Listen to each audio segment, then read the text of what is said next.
بسم الله الرحمن الرحيم، والصلاة والسلام على سيدنا محمد وعلى آله وصحبه وسلم. أعزائي المتابعين، أهلا ومرحبا بكم.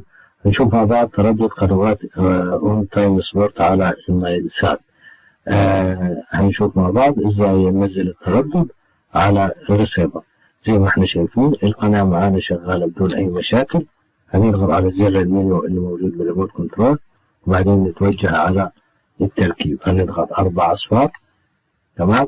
بعدين قائمة الترددات زي ما واضح على الشاشة.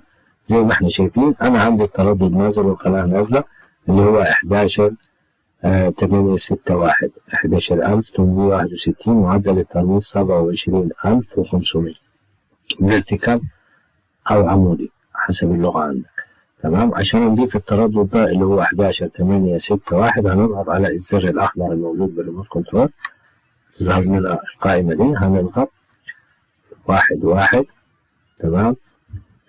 6 عفوا، أيوة 11.861.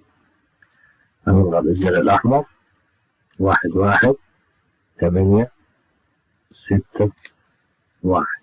أوكي، ننزل هنا 2002.7.5.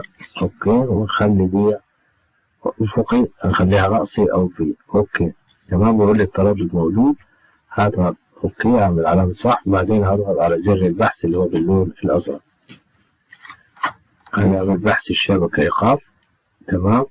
وهنخلي القنوات مجانية ونضغط أوكي، وبكده هتبدأ تنزل معاك القنوات. زي ما احنا شايفين نزلت الباقة بتاعت قنوات اون سبورت أو اون تايم سبورت على النايل سات.